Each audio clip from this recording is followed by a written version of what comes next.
चेहरे जो है वो मंत्रिमंडल में शामिल हो सकते हैं। 4 से 5 ऐसे नाम हैं जो नए जो है वो शामिल होंगे और उन तमाम नामों पर इस बैठक में चर्चा जो है वो संभव है। केंद्रीय नेतृत्व की तरफ से क्या कुछ फाइनल करके भेजा गया है, वो तमाम लोगों के साथ, तमाम विधायकों के साथ इस बैठक में बातचीत जो है वो चल रही है। तो अपने आप में हरियाणा के इतिहास का सबसे बड़ा घटनाक्रम राजनीतिक तौर पर हम कहें तो इस बार जो है वो देखने को मिल रहा है। और इस सिनेरियो में क्या कुछ फिट बैठता है, कैसे कुछ तमाम जो चीजें आगे बढ़ती है, वो देखने वाली बात होगी। बिल्कुल रवि, लेकिन इसी बीच जो खबर सामने आ रही है कि जेजेपी के भी कुछ विधायक पहुंच रहे हैं यहाँ बैठक में शामिल होने के लिए, तो उसके बारे में क्या कुछ ज्यादा जानकारी? एक तरफ दिल्ली में जेजेपी की तरफ से बैठक बुलाई गई, तो वहीं दूसरी तरफ विधायक पहुंच रहे हैं चंडीगढ़। बिल्कुल, इसके अंदर अगर जेजेपी के विधायकों की बात की जाए तो 5 विधायक ऐसे हैं जो कहीं ना कहीं दिल्ली पहुंचे हैं। तो बैठक जो शुरू हुई है, यानी कि जो बैठक जननायक जनता पार्टी की तरफ से विधायक दल की बैठक बुलाई गई है, तो वो 5 विधायक उस बैठक में पहुंचे। 5 ऐसे विधायक हैं जो जिन्होंने इस बैठक से दूरी वो बनाई है। उनमें कुछ नाम मैं अगर आपको बताना चाहूँ, दादा गौतम है जो सबसे मुखर रहे थे, वो कहीं ना कहीं अपने हल्के में कार्यक्रमों के दौरान मौजूद जो है वो बताए जा रहे हैं। देवेंद्र बबली टोहाना में कहीं ना कहीं मौजूद बताए जा रहे हैं। इसके अलावा ईश्वर सिंह है, रामनिवास सुरजाखेड़ा है और जो तिहाग है, वो कहीं ना कहीं ये 5 ऐसे विधायक हैं जो कहीं ना कहीं जेजेपी की विधायक दल की बैठक से तमाम नेताओं ने दूरी जो है वो उन्होंने बनाई है। तो अब देखना होगा कि किस प्रकार से पूरा सिनेरियो फिट बैठता है, या फिर यूं कह लीजिए इस बैठक में किस प्रकार से चर्चा। हालांकि अभी तक जननायक जनता पार्टी के कोई भी विधायक इस बैठक में पहुंचे नहीं है, लेकिन कहीं ना कहीं जिस प्रकार से पूरी बैठक चल रही है, इस बैठक में नेता सदन के नेता यानी कि विधायक दल के नेता का नाम जो है वो चुना जाना है कि कौन विधायक दल का नेता होगा, यानी कि मुख्यमंत्री कौन होगा। इसके साथ साथ मंत्रिमंडल में कौन से ऐसे चेहरे जो है वो फिट बैठते हैं, उनको इस मंत्रिमंडल में उनका नाम शामिल किया जाए। तो कहीं ना कहीं एक्सरसाइज जारी है।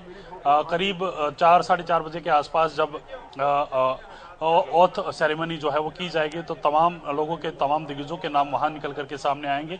तब तक ये जो पर्दा है वो ऑफिशियल तौर पर पर्दा ही रहने की आशंका जो है वो बताई जा रही है। जी बिल्कुल। और राजभवन में किस तरह की तैयारियां फिलहाल, जैसा कि आप बता रहे हैं कि शाम 4 बजे के बाद किसी भी वक्त वहां पर शपथ ग्रहण समारोह हो सकता है? बिल्कुल हितेंद्र, देखिए जिस प्रकार से शपथ ग्रहण समारोह की अगर बात की जाए तो कोई बड़ा तामझाम इस बार राजभवन में नहीं किया गया। हॉल जो है उस हॉल के अंदर ही तमाम नेताओं को जो है शपथ दिलाई जाएगी। और इससे पहले की अगर बात की जाए तो आप मेरे पीछे तस्वीरों में देख पा रहे होंगे, हरियाणा निवास है यहाँ तमाम नेता जो है इकट्ठे हो रखे हैं, तमाम नेता यहाँ पहुंचे हुए हैं, बैठक में मौजूद हैं। इसके बाद से जो भी नाम फाइनल होता है, जो भी डिसाइड होते हैं तमाम चीजें, उसके बाद तमाम नेता यहाँ से राजभवन की तरफ कूच करेंगे। और राजभवन की यहाँ से दूरी की अगर बात की जाए तो करीब 2 से 2.5 किलोमीटर राजभवन की दूरी है। तो ऐसे में समय ज्यादा नहीं लगेगा ट्रैवलिंग का, और समय सिर्फ उतना ही लगना है हितेंद्र जितना इस बैठक में चर्चा को चाहिए। यानी कि चर्चा जितनी देर चलती है उसके बाद तमाम जो दिग्गज हैं वो ओथ सेरेमनी के लिए यहाँ से प्रस्थान करेंगे। जी बिल्कुल रवि, बीजेपी विधायक दल की बैठक जारी है पिछले काफी समय से, तो अब क्या कुछ जानकारी निकल करके वहां से सामने आ रही है? किन किन के नामों पर चर्चा हो रही है क्या? क्योंकि सीएम के बदले जाने की भी खबर लगातार सामने आ रही है। हालांकि 2 ऐसे चेहरे, कंवरपाल गुर्जर और कृष्ण मिड्ढा, इन दोनों की तरफ से तो कहा गया कि एक बार फिर से तीसरी बार यानी कि मनोहर लाल ही सीएम पद की शपथ लेंगे। लेकिन इस बारे में और क्या कुछ ज्यादा जानकारी अभी तक निकल करके सामने आ रही है इस बैठक के दौरान? और बिल्कुल देखिए हितेंद्र, जिस प्रकार से बैठक जारी है और बैठक में तमाम तरह की जानकारियां जो हैं वो निकल करके सामने आ रही हैं। यानी कि यूं कह लीजिए कि जितने लोग उतनी अलग अलग बातें जो हैं वो निकल करके सामने आ रही है। लेकिन जो सूत्रों की अगर मानी जाए तो हरियाणा न्यूज जो लगातार जिन सूत्रों से बातचीत करके अपनी खबर दिखा रहा है, प्रमुखता के साथ जो तमाम खबरें सच भी साबित हो रही हैं, उन सूत्रों की अगर माना जाए तो वो सूत्रों के अनुसार मुख्यमंत्री मनोहर लाल ही तीसरी बार जो है वो शपथ लेने जा रहे हैं। इसके बाद दिल्ली से जो आई चिट्ठी है, यानी कि पर्यवेक्षक जो दिल्ली से आए हैं, उनके हाथ में क्या है वो भी देखने वाली बात होगी। क्योंकि अभी तक का जो सिनेरियो है, अभी तक की जो तमाम चीजें हैं, जो बॉडी लैंग्वेज मुख्यमंत्री मनोहर लाल की रही है जब वो इस्तीफा देकर गाड़ी से लौट रहे थे, जो उनकी बॉडी लैंग्वेज भी देखने को मिली थी और तमाम चीजें देखने को मिली, तो कहीं ना कहीं वो काफी पॉजिटिव नजर जो है वो आ रही थी। तो ऐसे में कहीं ना कहीं तीसरी बार मुख्यमंत्री मनोहर लाल का बनना जो है वो तय माना जा रहा है। अब ये ऑफिशियल जानकारी जब तक नहीं आती तब तक सिर्फ आकलन है, आकलन के हिसाब से तमाम चीजें चलाई जाती हैं। लेकिन हरियाणा न्यूज जो अपने सूत्रों के हिसाब से जो जानकारी दे रहा है उसमें मुख्यमंत्री ही, जो मनोहर लाल ही वो तीसरी बार मुख्यमंत्री बनेंगे। और इसके साथ साथ उनकी कैबिनेट का जो विस्तार होगा उसमें 4 से 5 नए नाम जो हैं वो जुड़ेंगे। जी बिल्कुल। ये सामूहिक कैबिनेट का जो इस्तीफा हुआ है, इसके बारे में क्या कुछ ज्यादा जानकारी सामने आ रही है? क्यों इस तरह का फैसला लिया गया? और बिल्कुल देखिए, इस तरह का फैसला जब लिया जाता है जब आपके साथ कोई गठबंधन का साथी जुड़ा है। अब 3 मंत्री जननायक जनता पार्टी के कोटे से थे।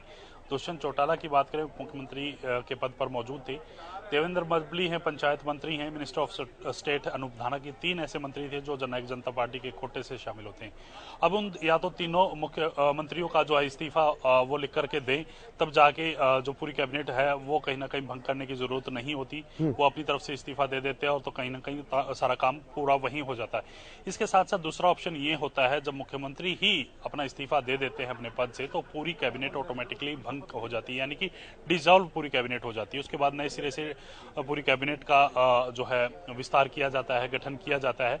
तो वही प्रक्रिया यहाँ अपनाई जा रही है, क्योंकि देखिए, अगर हटाया जाता है या उप मुख्यमंत्री दुष्यंत चौटाला को पद से हटाया जाता है या फिर उनको ये कहा जाता है कि आप पद से छोड़िए, तो उसमें समय जो है वो लग सकता था। तो ऐसे में कहीं ना कहीं सबसे आसान जो प्रक्रिया है वो अपनाई गई है। मुख्यमंत्री की तरफ से ही कहीं ना कहीं अपना इस्तीफा दिया गया ताकि पूरी कैबिनेट जो है वो भंग हो जाए और आने वाले समय में जब कैबिनेट का विस्तार हो तो उनके हिसाब से हो, और इसमें अगर कोई बदलाव अगर वो चाहते हैं तो वो बदलाव भी इजीली हो सकता है। जी जी। और कैबिनेट में जो चेहरे बदलने की बात सामने आ रही है, तो कौन कौन से ऐसे चेहरे हैं जिनकी चर्चाएं हैं कि कैबिनेट से बाहर हो सकते हैं या फिर कैबिनेट में शामिल हो सकते हैं? ऐसे चेहरों के नाम अभी तक क्या सामने आ पाए?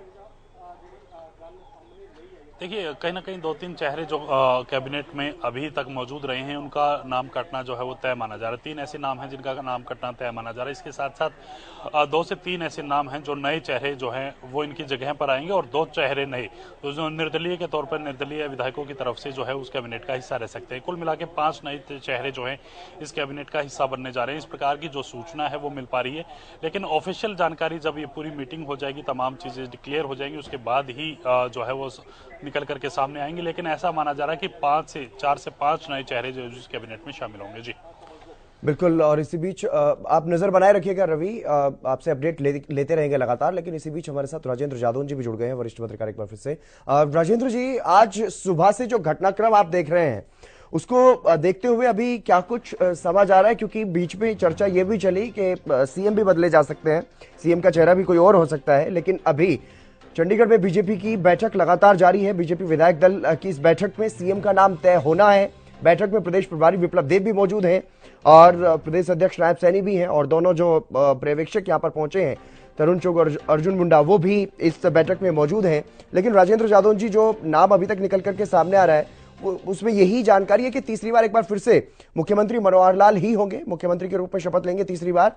आपको क्या लग रहा है फिलहाल अभी तक के घटनाक्रम को देखते हुए? देखिए, जो हायरार्की है भारतीय जनता पार्टी की, वो अब तक जो संकेत देती रही है उसके अनुसार तो मनोहर लाल जी को ही मुख्यमंत्री बनाया जाएगा तीसरी बार। क्योंकि ये जो अभी एक दिन पहले ही जो द्वारका एक्सप्रेस वे के उद्घाटन समारोह में प्रधानमंत्री जी उद्घाटन करने आए थे, तो उन्होंने जो है विकास के दृष्टिकोण को लेकर मनोहर लाल जी की बड़ी तारीफ की। और उससे पहले भी जब जो है प्रधानमंत्री मोदी और गृह मंत्री अमित शाह हरियाणा के दौरे पर आए तो उन्होंने हमेशा मनोहर लाल जी की तारीफ की है जी। और विप्लव देव ने भी ये कहा कि तीसरी बार हरियाणा में मनोहर लाल ही मुख्यमंत्री के रूप में उनकी जरूरत है और केंद्र में नरेंद्र मोदी जी की जरूरत है प्रधानमंत्री के पद पर। तो लगता नहीं है कि अब ये है, ये तो मुझे लगता है कि ये विधायक दल की जो बैठक हो रही है और मंत्रिमंडल ने, पूरे मुख्यमंत्री ने अपने मंत्रिमंडल का इस्तीफा सौंपा है, वो इसलिए सौंपा है कि जननायक जनता पार्टी को सरकार से बाहर करने के लिए ये प्रक्रिया अपनाई गई है जी। तो अब ये है कि उन्होंने इस्तीफा दे दिया, इसके बाद फिर दोबारा एक औपचारिक तरीके से विधायक दल का नेता चुना जाएगा, फिर वो सरकार बनाने का दावा पेश करेगा और अपने मंत्रिमंडल का गठन करेगा। तो वो उस प्रक्रिया के तहत ये सब हो रहा है और ज्यादातर चांसेस यही है कि मनोहर लाल जी तीसरी बार फिर मुख्यमंत्री चुने जाएंगे और मुख्यमंत्री के रूप में शपथ लेंगे जी। और खबर इस तरह की भी सामने आ रही है कि कैबिनेट में तो कम से कम बदलाव संभव है, कुछ 1-2 निर्दलीय की भी लॉटरी लग सकती है। इस बात को किस तरह से देख रहे हैं? कौन से निर्दलीय को ज्यादा प्राथमिकता दी जा सकती है इस नई कैबिनेट में? देखिए, निर्दलीय तो बढ़ चढ़कर अपनी निष्ठा मनोहर लाल जी के साथ जाहिर करते रहे हैं जी। उसमें सारे ही निर्दलीय, जो 6 निर्दलीय है और एक गोपाल कांडा है जो हलोपा से है, तो वो भी जो है हमेशा सरकार के साथ खड़े दिखाई दिए हैं। अब ये है कि सरकार किसको चुनती है, क्योंकि ये जननायक जनता पार्टी के इस्तीफे बाहर करने के बाद 3 मंत्री पद खाली हो रहे हैं, तो 3 निर्दलीय तो कोई भी आ सकते हैं। अब जो मुख्यमंत्री की पसंद के हैं या जो सरकार को या बढ़ चढ़कर समर्थन का दावा करते रहे, हो सकता है कि उनमें से कोई आए। तो अब देखते हैं कि किसका चांस मिलता है, किसके भाग्य की लॉटरी खुलती है। तो ये अब देखना बाकी है। अभी तो एक बार औपचारिक रूप से नेता का चुनाव होगा और फिर इसके बाद सरकार बनाने का दावा पेश करके मुख्यमंत्री अपने मंत्रियों की शपथ करवाएंगे। तो राजभवन में देखने को मौका मिलेगा कि शपथ कौन कौन लेते हैं।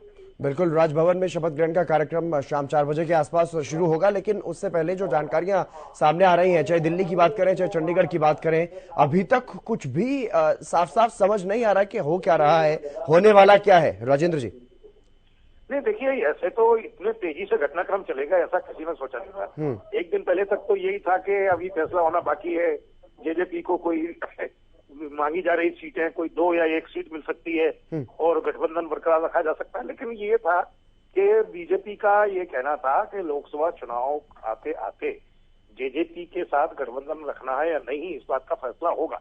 तो जैसा वो कहा जा रहा था वैसा हो भी रहा है। लेकिन ये उम्मीद नहीं थी कि इस तरह से जो है सरकार, पूरा मंत्रिमंडल इस्तीफा देगा, नए सिरे से मुख्यमंत्री का चुनाव होगा, ऐसा कोई एक्सपेक्टेड नहीं माना जा रहा था। ये माना जा रहा था कि या तो ज्यादातर ये था कि चूंकि चौधरी वीरेंद्र सिंह ने भारतीय जनता पार्टी छोड़ दी, ब्रजेंद्र सिंह ने कांग्रेस ज्वाइन कर ली, तो ये माना जा रहा था कि एक तरह से उनका दबाव था और वो जब छोड़कर चले ही गए हैं तो हो सकता है कि भारतीय जनता पार्टी अब बीजेपी से गठबंधन बनाए रखने का रास्ता चुने। लेकिन कुछ अलग ही हो रहा है कि वो वीरेंद्र सिंह भी चले गए और इधर जेजेपी से गठबंधन भी तोड़ा जा रहा है। तो अब देखिए कि क्या होता है कि बिल्कुल पॉलिटिकल एडिटर हमारे अमित तिवारी हमारे साथ जुड़ गए हैं, उनसे जान लेते हैं उनको क्या कुछ समझ आ रहा है। अमित, जिस तरह से राजेंद्र जी कह रहे हैं कि इतनी जल्दी घटनाक्रम बदल रहे हैं, परसों की अगर बात करें तो सांसद ब्रजेंद्र सिंह जिस तरह से कांग्रेस में गए, उसके बाद तो एक तरह से ऐसा लग रहा था जैसे बीजेपी जेजेपी गठबंधन अब मजबूत हो जाएगा और समझौता बन जाएगा। लेकिन आज सुबह से जो घटनाक्रम देख रहे हैं, क्या समझ पा रहे हैं अब आने वाले कुछ घंटों में क्या कुछ होने वाला है, कुछ समझ आ रहा है? हितेंद्र, देखिए, मैंने जैसे पहले भी चर्चा की थी और उसमें कहा था कि भारतीय जनता पार्टी में मेरी और महत्वाकांक्षा का कोई स्थान नहीं है। तो ऐसे में वीरेंद्र सिंह ने दबाव बनाने की कोशिश की। वो पारिवारिक राजनीतिक तौर पर पारिवारिक मजबूत राजनीतिक परिवार है, लेकिन उनका दबाव जो है वो भारतीय जनता पार्टी सहन नहीं करती। तो एक तरह से यह एक बड़ा संदेश देने की कोशिश की गई है कि आप भले ही चले गए हों, लेकिन निर्णय उसी हिसाब से होगा जो पार्टी का शीर्ष नेतृत्व चाहेगा। तो ऐसे में एक तो यह संदेश गया है और दूसरा, गठबंधन टूटने को लेकर तेजी से परिस्थितियां बदली है यह नहीं कहा जा सकता। गठबंधन वेंटिलेटर पर था, लेकिन उसमें सिर्फ एक ये बात थी कि क्या उस गठबंधन में उन्हें लोकसभा की सीटें जो वो मांग रहे थे वो उस पर कंप्रोमाइज होगा या नहीं होगा। लेकिन भारतीय जनता पार्टी का जिस प्रकार का सर्वे आया उसमें लगा कि गठबंधन के साथ चुनाव में उतरने से नुकसान उठाना पड़ेगा और खासतौर पर जो जेजेपी को सीट कोटे में दी जाएगी उसमें तो 100% ही नुकसान है और उसका असर जो है दूसरी सीटों पर भी देखने को मिलेगा। तो एक बड़ी वजह रही गठबंधन जो कम सांसें गिन रहा था वो आज उसकी सांसें टूट गई, वो गठबंधन टूट गया, उसका भविष्य नहीं रहा। तो ऐसे में यह बात स्पष्ट थी और आज एकाएक यह एक तब्दीली आना, देखिए, यह कानूनी अड़चनों से बचने की एक कवायद हो सकती है कि मुख्यमंत्री इस्तीफा दे दें, उसके बाद ऑटोमेटिकली सारा कैबिनेट भी जो भंग हो जाती है। तो ऐसे में यह एक कानूनी अड़चनों से बचने की कोशिश हो सकती है जिसके तहत यह कदम उठाया गया होगा। अब पर्यवेक्षक हाईकमान ने भेजे हैं, तरुण चुग आए, अर्जुन मुंडा आए हैं, तो निश्चित रूप से वे इस बात को लेकर कि जो कैबिनेट सहयोगी नए लेने हैं, कैबिनेट में नए चेहरे लेने हैं क्या। और एक परिपाटी और जो भारतीय जनता पार्टी ने शुरू की है, राजस्थान में देखिए, मध्य प्रदेश में देखिए, छत्तीसगढ़ में देखिए कि एक मुख्यमंत्री और साथ में 2 उप मुख्यमंत्री, वो भी जातीय संतुलन साधते हुए। तो क्या माना जाए कि हरियाणा में भी इस तरह का जातीय संतुलन साधने की कोशिश क्या अब ये नए मंत्रिमंडल के गठन के साथ की जाएगी?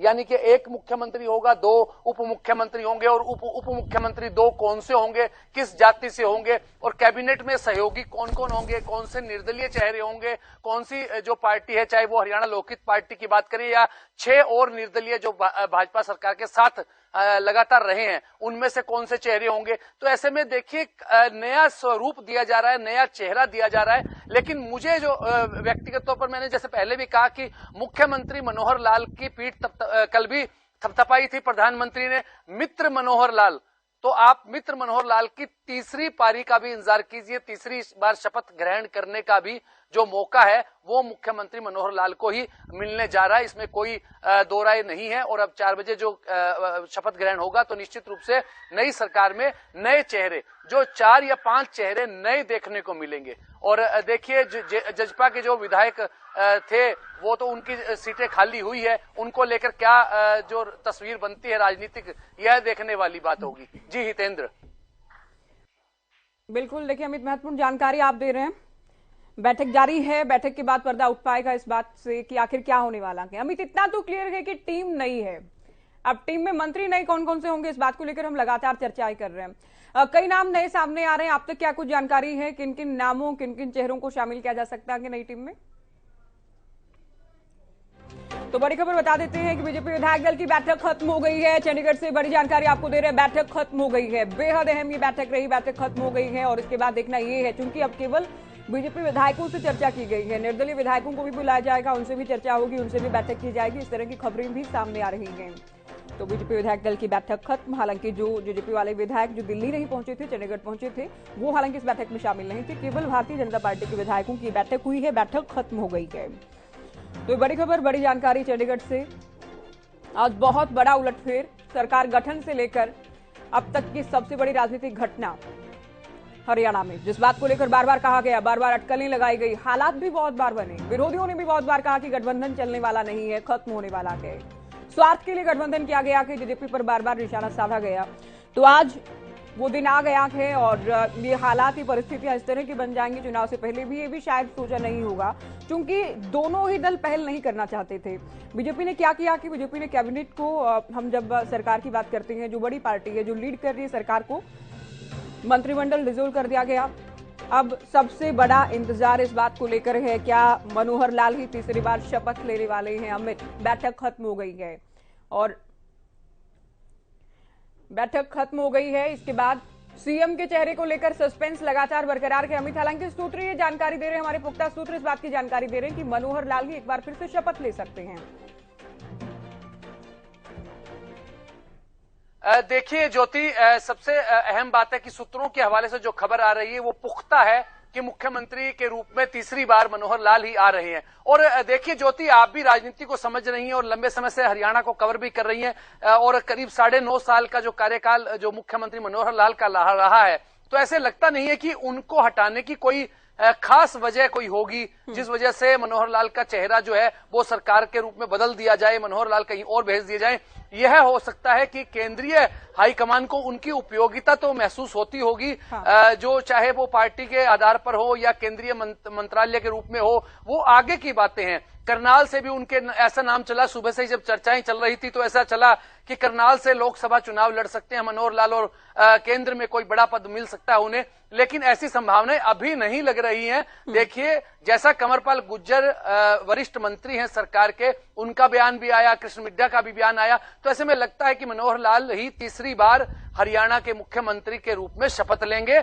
यह जैसा मैं पहले चर्चा कर रहा था तो कि 2 डिप्टी सीएम बनाने की कवायद भी है, तो ऐसे में अगर वो भी होता है तो कुछ 2 नए चेहरे आ सकते हैं। गृह मंत्री अनिल विज हैं, उन्हें भी उप मुख्यमंत्री के रूप में पदोन्नति मिल सकती है, इसमें कोई बात नहीं, कोई बड़ी बात नहीं है। अगर केंद्रीय हाईकमान के जो पर्यवेक्षक भेजे गए हैं वो शायद इस बारे में तय करके लाए होंगे कोई विचार। इसके अलावा मोहनलाल बड़ोली का नाम भी है, वे भी वरिष्ठ नेता और संगठनात्मक तौर पर बड़े सक्रिय रहते हैं, कई पदों पर उन्होंने कार्य भी किया है, तो ऐसे में उनकी भी लॉटरी लग सकती है। और निर्दलीय विधायकों को देखिए, अभी एक अपडेट हम दर्शकों को दे रहे हैं कि अभी बैठक से बाहर आए हैं अनिल विज। अभी अपडेट दरअसल ये था, अनिल विज बैठक से बाहर आए, हालांकि बैठक खत्म होने का अपडेट आप जान लीजिए, दर्शकों को हम बता रहे हैं बैठक खत्म होने के लिए अभी थोड़ा इंतजार करना होगा। अपडेट ये है कि अनिल विज बैठक से बाहर निकले हैं अभी। तो बीजेपी विधायक दल की बैठक हो रही है आज का दिन। देखिए अब तक चूंकि बार बार हम कह रहे हैं अमित, सरकार बनने से लेकर अब जिस वक्त हम बात कर रहे हैं सबसे बड़ा राजनीतिक घटनाक्रम के अपने आप में सबसे बड़ी राजनीतिक घटना हरियाणा की राजनीति में इस कार्यकाल की, गठबंधन का टूटना, और जिस बात को लेकर अभी तो कयास लगाए जा रहे हैं, आपके पास भी इनपुट है कि 2 डिप्टी सीएम हो सकते हैं। अच्छा, जातिगत समीकरणों को साधना सबसे बड़ी बात होगी बीजेपी के लिए अमित। जी निश्चित रूप से ज्योति, हम पिछली अगर 3 राज्यों के चुनावों की बात करें, हमने लगातार उसको लेकर भी पहले भी चर्चा की है कि 3 राज्यों में जिस प्रकार से देखिए राजस्थान की बात करें तो वहां भजनलाल शर्मा आए और मध्य प्रदेश में मोहनलाल यादव आए, छत्तीसगढ़ में भी सरकार का चेहरा एकदम से नया आया और 2 डिप्टी सीएम तीनों ही राज्यों में बनाए गए और जातीय संतुलन साधने के हिसाब से ही राजस्थान में भी इस तरह का किया गया प्रयोग और साथ साथ मध्य प्रदेश और छत्तीसगढ़ में भी किया गया। तो हो सकता है कि हरियाणा में किसी खास वर्ग को संतुष्ट करने के लिए और साथ साथ ओबीसी को भी संतुष्ट करना हो सकता है, एससी को भी संतुष्ट करना हो सकता है, जाट समुदाय को संतुष्ट करना हो सकता है, वैश्य समुदाय है उसको भी संतुष्ट करना हो सकता है। तो ऐसे लगता है कि इस बार जो है 2 डिप्टी सीएम साथ बनेंगे, तो वो डिप्टी सीएम कौन होंगे और साथ साथ जो नए चेहरे शामिल होंगे, क्योंकि देखिए अग्रवालों को भी खुश करना है, वैश्य समुदाय का बड़ा एक रोल रहता है, बड़ी भूमिका रहती है, तो उन्हें भी संतुष्ट करना है और साथ साथ दूसरे तमाम तबके हैं उनको भी संतुष्ट करना है। तो ऐसे में लग रहा है कि 2 नए चेहरे होंगे और जो कैबिनेट सहयोगी होंगे, जो नए चेहरे आएंगे, उनमें निश्चित रूप से निर्दलियों के साथ साथ हरियाणा लोकहित पार्टी के जो अध्यक्ष हैं गोपाल कांडा, सिरसा से विधायक हैं, उनके नाम की भी चर्चाएं हैं। तो चर्चाएं चल रही है, उन चर्चाओं के बीच में क्या कुछ निकल कर आता है, यह कैबिनेट में जो अभी भाजपा विधायक दल की बैठक चल रही है उसके बाद कुछ तस्वीर सामने आएगी। अनिल विज अगर बाहर निकले हैं तो जरूर कोई खास कोई वजह रही होगी, ऐसे बिना वजह अनिल विज भी बाहर नहीं निकलेंगे। जी ज्योति, मेरा तो यह मानना है। अच्छा देखिए, गाड़ी में भी सीएम साहब के साथ ही आए हैं अंशु राजभवन। राजभवन जिस वक्त पहुंचे दोनों साथ निकले। दरअसल देखिए ज्योति, कई बार जी बिल्कुल ज्योति, साथ ही गए थे और साथ ही वापस निकले थे और अब वो एकाएक उठकर बाहर आए हैं। तो इसके लिए क्या कुछ वजह हो सकती है? क्या उनकी सेहत को देखते हुए कुछ और कोई बड़ा फैसला तो नहीं ले लिया गया या कोई उनकी पदोन्नति का? तो दोनों ही बातें रहती हैं। जब तक पूरी तरह से जानकारी सामने नहीं आ जाती तो तमाम तरह की चर्चाएं तो रहती है। लेकिन एक बात यह तय है ज्योति, बार बार इस बात को हम भी कर रहे हैं कि हरियाणा की राजनीति के लिहाज से यह निश्चित रूप से बड़ा दिन है, बड़ा मंगलवार है और अमंगल जिसका हुआ है वो सामने है कि जेजेपी को नुकसान उठाना पड़ा है। अच्छा, न केवल पार्टी टूट रही है, अब तक तो बिल्कुल ठीक कह रहे हैं, ना केवल गठबंधन टूटा है, ना केवल सरकार से निकले हैं बीजेपी का साथ छूटा के, बल्कि पार्टी भी टूटने की कगार पर आ गई है। बुलाया दिल्ली था लेकिन चंडीगढ़ पहुंच गए हैं। दादा गौतम तो ये कह रहे हैं आप दुष्यंत का इलाज कर दीजिए, मुझे तो मंत्रिमंडल की या कैबिनेट मंत्री की भी जरूरत नहीं है। बबली खुलकर ही शुरुआत से सीएम के साथ नजर आते थे। ईश्वर सिंह की बात हम करें, शुरुआत से खबर ये सामने आ रही थी कि वो फोन नहीं उठा रहे हैं, दिल्ली नहीं पहुंचे, वो भी चंडीगढ़ पहुंच चुके हैं। जोगीराम सिहाग भी, नरवाना विधायक की सुरजाखेड़ा की बात करें तो वो भी चंडीगढ़ पहुंचे हैं। तो पार्टी का टूटना, विधायकों का चले जाना, ये भी बहुत बड़ा झटका है दुष्यंत के लिए। जी निश्चित रूप से आप यह देखिए, जैसे पहले बातें हम चर्चा कर रहे थे ज्योति की, देखिए एंटी इनकम्बेंसी जिन सीटों पर थी और जो कद्दावर नेता, जो मजबूत उम्मीदवार जो उतरे थे चुनाव मैदान में, उन्हें जेजेपी का साथ मिला और वे जीतने की स्थिति में तो थे। केवल साथ मिलने से वो जीत गए और जेजेपी के हो गए, लेकिन वो मन से जेजेपी के नहीं रहे। शुरू दिन से ही ऐसे विचार उनके मिले नहीं, क्योंकि अकेले दुष्यंत चौटाला ही 14 महकमे संभाल कर बैठ गए और दूसरे लोग उनसे असंतुष्ट थे। चाहे रामकुमार गौतम की बात करें, देवेंद्र बबली की बात करें, और देवेंद्र बबली के मामले में मैं निश्चित रूप से एक बात कहना चाहूंगा ज्योति, देखिए सबसे अहम बात है कि वे टोहाना से करीब 50,000 वोटों से जीत कर आए थे और उन्हें जो है वो अपने तल्ख बयानों के लिए जाने जाते हैं। चाहे कितने भी ई टेंडरिंग का मसला था वो डटे रहे और देखिए सुभाष बराला को हराया था उन्होंने, बीजेपी के प्रदेश अध्यक्ष रहे सुभाष बराला, उनको हराया। अब सुभाष बराला को राज्यसभा में भेजने के बाद अगर बीजेपी के पास भी कोई मजबूत उम्मीदवार अगर टोहाना में देखेगी भारतीय जनता पार्टी, तो वो देवेंद्र, निश्चित रूप से देवेंद्र बबली होंगे। तो ऐसे में देवेंद्र बबली सरकार के साथ पहले दिन से ही खड़े थे, मुख्यमंत्री मनोहर लाल के साथ खड़े थे। जेजेपी के लिए, दुष्यंत चौटाला के लिए कभी उन्होंने सहानुभूति पूर्वक विचार, कभी उनके विचार सामने आए नहीं। और एक और भी बात है कि जब ई टेंडरिंग का मसला चल रहा था तो जेजेपी के अध्यक्ष अजय सिंह चौटाला ने उन्हें बावला तक कह दिया था एक प्रेस कॉन्फ्रेंस में। यह भी बात जानकारी सामने आई थी उस समय, उनका बयान काफी वायरल हुआ था अजय सिंह चौटाला का। तो देखिए, चाहे रामनिवास सुरजाखेड़ा की बात करें या जोगीराम सिहाग भी अभी चंडीगढ़ में डटे हुए हैं, ऐसी जानकारी मिली है कि वे कहते हैं कि अभी मुझे कोई ऐसी जानकारी नहीं है। तो इस तरह के जो बयान आ रहे हैं वो सीधे रूप में स्पष्ट है कि जेजेपी पार्टीगत तौर पर भी कमजोर हुई है। उसके आधे विधायक टूट गए हैं और जो 4 विधायक पहुंचे हैं जिनकी जानकारी मिली है उनमें। एक बड़ी खबर आपको बता दें कि बैठक से निकले अनिल विज, और ये बहुत बड़ी बात है अपने आप में। अब तक की सबसे बड़ी खबर, अब तक जो उठापटक से जुड़ी खबरें सामने आ रही कि निजी कार से निकले हैं अनिल विज। इस बात के संकेत आप बखूबी जानते हैं। राजभवन गए थे, इस्तीफा दिया तो सीएम के साथ एक ही गाड़ी में सवार होकर गए थे, साथ ही निकले। अब विधायक दल की बैठक से अनिल विज बाहर निकले, लेकिन सरकारी गाड़ी छोड़ देने के मायने क्या होते हैं आप ही बखूबी जानते हैं। प्राइवेट कार से, अपनी निजी कार से निकले हैं अनिल विज, तो ये बहुत बड़ा उलटफेर होने के संकेत नजर आ रहे हैं। वरिष्ठ कैबिनेट मंत्री हैं, हालांकि अब तो चूंकि सभी मंत्री इस्तीफा दे चुके हैं, तो अनिल विज से अमित आप क्या मान रहे हैं, क्या संकेत इस बात के? 3 नई गाड़ियां आई थी, पहले ये खबर थी, अब बैठक से बिना सरकारी गाड़ी के निकल जाना अनिल विज का अकेले। देखिए ज्योति, इस प्रकार से निकल जाना यानी पार्टी पर्यवेक्षक जो पहुंचे थे वो कोई और संदेश लेकर आए होंगे, या डिप्टी सीएम के लिए उनकी बात होगी या सीएम सिर्फ की बात होगी, लेकिन उसमें संतुष्टि कहीं नहीं होगी जो निर्णय वो लेकर आए होंगे। तो ऐसा लगता है कि उनकी खराब सेहत को देखते हुए या कोई और केंद्रीय हाईकमान ने उनको लेकर कोई और निर्णय लिया होगा निश्चित रूप से, इसी वजह से वे इस तरह से गए होंगे निजी कार से। तो यह एक बड़ा उलटफेर जो हम लगातार चर्चा कर रहे हैं। तो आज का दिन, मंगलवार का दिन बड़ा खास है हरियाणा की राजनीति के लिहाज से, और देखिए अनिल विज का इस तरह से जाना यह भी एक बड़े उलटफेर की ओर संकेत देता है। खबरें सामने आ रही, खबर ये कि वो बिना सरकारी गाड़ी के निकले हैं। कुछ लोग ये भी लिख रहे हैं कि उनके पीछे पीछे सरकारी गाड़ियां भेजी गई हैं, तो अभी थोड़ा इंतजार करना होगा हमें। हालांकि नाराजगी तो इसे कहा ही जा सकता है ना, बैठक के बीच से इस तरह से चले आना।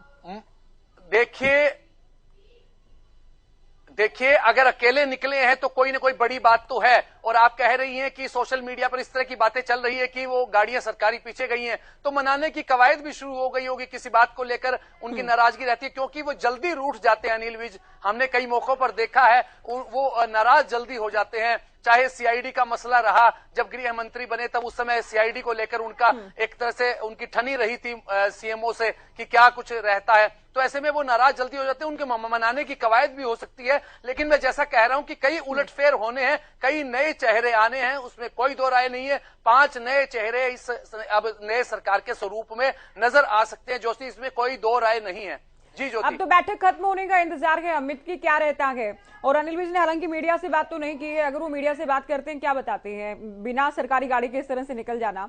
बताया जा रहा है कि सुभाष बराला भी थोड़ी दूरी के लिए उनके साथ आए थे, वो वापस बैठक में उसके बाद चले गए, यानी उनसे बातचीत करने का प्रयास तो किया गया है, और उसके बाद अगर सरकारी गाड़ी भेजी गई है तो आप ठीक कह रहे हैं, मनाने का भी प्रयास हो सकता है। देखिए जिस प्रकार की परिस्थितियों का जिक्र आप कर रही हैं, तो इसमें लगता है कि कहीं न कहीं मान मनोबल की स्थिति बनी हुई है, कहीं न कहीं रूठने मनाने का सिलसिला लग रहा है। आपकी बातचीत से, आपके पास जो इनपुट्स आए हैं उनके आधार पर मैं ज्योति यह बात कह सकता हूं कि निश्चित रूप से कोई विधायक दल की बैठक में इस तरह की बातचीत आई है सामने, जिससे गृह मंत्री के रूप में अनिल विज जो अपना कार्य संभाल रहे थे, वे अनिल विज अब कहीं न कहीं उस बात से उनकी कोई नाराजगी रही होगी। अकेले अनिल विज का बैठक से बाहर आना निश्चित रूप से कोई बड़ी संकेत दे रहा है, और पीछे पीछे सुभाष बराला का जाना और उनको मनाने की कोशिश करना, यह मनाने और रूठने का जो क्रम है वो कोई बिल्कुल अलग अलग तरह की खबरें हैं। अभी बहुत सारे कयास के अटकलें लगाई जा रही, लोगों